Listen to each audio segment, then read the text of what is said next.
मेरा भारत महान, लेकिन किस मायने में? 15 अगस्त आने वाला है, स्कूलों में तिरंगे सजेंगे, बच्चे देशभक्ति के गीत गाएंगे, स्टेज पर भाषण होंगे और व्हाट्सएप पर जय हिंद की बाढ़ आएगी और इंस्टाग्राम पर एक ही मैसेज बार बार दिखाई देगा, मेरा भारत महान। लेकिन हमारा भारत महान किस चीज में? क्या हमारी शिक्षा व्यवस्था महान है, जहां एक तरफ पूरी दुनिया आर्टिफिशियल इंटेलिजेंस, एआई और नई नई टेक्नोलॉजी की बात कर रही है, वहीं हमारे बहुत से बच्चे ऐसी शिक्षा की तैयारी कर रहे हैं जिसका मकसद सिर्फ परीक्षा पास करना रह गया है। स्वास्थ्य व्यवस्था महान है, जहां एक गरीब आदमी इलाज के खर्चों के लिए अपनी जिंदगी भर की कमाई लगा देता है, जहां कई परिवार बीमारी से कम इलाज के खर्चों से ज्यादा टूट जाता है। क्या हमारी स्वास्थ्य व्यवस्था महान है, जहां बेटी के पैदा होने पर कहा जाता है कि लक्ष्मी आई है, लेकिन अगर वही बेटी अपने सपनों को पूरा करने के लिए घर से निकलना चाहती है तो उसके कपड़ों पर सवाल उठता है, उसके दोस्तों पर सवाल उठता है, उसके देर से घर आने पर सवाल उठता है। हम कहते हैं कि भारत माता की जय, लेकिन क्या सही मायने में यही सच्चा सम्मान हम भारत की बेटियों को दे पाते हैं? और फिर हम कहते हैं हम आजाद हैं। हाँ, वाकई हम आजाद हैं, लेकिन क्या हम बेरोजगारी से आजाद हैं? क्या हम भ्रष्टाचार से आजाद हैं? क्या हम जाति धर्म के नाम पर हो रही नफरत से आजाद हैं? क्या हम उस सोच से आजाद हैं जो इंसान को इंसान में छोटा बड़ा समझती है? सबसे बड़ी बात यह है कि क्या हम अपनी ही छोटी सोच से आजाद हैं? क्योंकि दोस्तों, अंग्रेजों से आजादी हमें अपने स्वतंत्रता सेनानियों ने हमें दिलाई है, लेकिन सोच की आजादी हमें खुद हासिल करनी होगी। क्योंकि भगत सिंह ने हंसकर फांसी के फंदे को चूम लिया, महात्मा गांधी ने लाठियां खाई, सुभाष चंद्र बोस ने अपना आराम छोड़ दिया, अनेक लाखों लोगों ने अपना घर परिवार और अपने सपने छोड़ दिए। क्यों? क्योंकि हम आजाद भारत में सांस ले सके।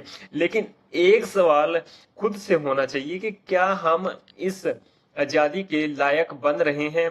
क्योंकि देश सिर्फ सरकार से नहीं बनता, देश सिर्फ नेताओं से नहीं बनता, देश बनता है हमसे। देश बनता है एक ईमानदार शिक्षक से, एक ईमानदार कर्मचारी से, एक जिम्मेदार डॉक्टर से, एक मेहनती किसान से, एक बहादुर सैनिक से और एक जागरूक नागरिक से, और हर उस एक आम आदमी से जो सड़क पर कचरा देखकर कहता है कि यह मेरा देश है, मैं इसे गंदा नहीं करूंगा।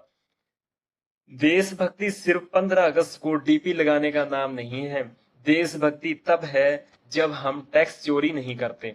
देशभक्ति तब है जब हम रिश्वत देने और लेने से इनकार करते हैं। देशभक्ति तब है जब हम लड़की को देखकर उसकी इज्जत का फैसला नहीं करते। देशभक्ति तब है जब हम किसी गरीब का मजाक नहीं उड़ाते। देशभक्ति तब है जब हम जाति धर्म और भाषा से पहले इंसान को इंसान समझते हैं। और हाँ, देशभक्ति सीमा पर खड़े सिर्फ सैनिक की जिम्मेदारी नहीं है। सैनिक सीमा की रक्षा करता है, देश के अंदर रहकर ईमानदारी, इंसानियत, सच्चाई और जिम्मेदारी की रक्षा करना हमारा कर्तव्य बनता है। तो इस 15 अगस्त को सिर्फ तिरंगा मत फहराइए, एक तिरंगा अपने अंदर भी फहराइए।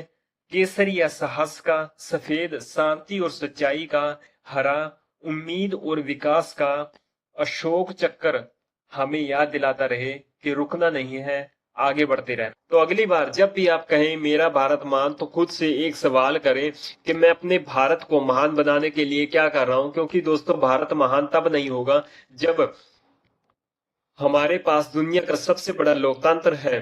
भारत महान तब होगा जब हमारे बच्चे बिना डर के सपने देख सकेंगे, हमारी लड़कियां बिना डर के सड़क पर चल सकेगी, जब किसी गरीब इंसान को इलाज के लिए अपना घर ना बेचना पड़े, जब किसी युवा को नौकरी के लिए अपनी उम्मीद ना बेचनी पड़े, जब किसी की पहचान जाति या धर्म से नहीं बल्कि उसके कर्मों से हो। और जिस दिन ये होगा, हमें सोशल मीडिया पर मेरा भारत महान लिखने की जरूरत नहीं पड़ेगी, क्योंकि उस दिन दुनिया खुद कहेगी हाँ, ये भारत सच में महान है।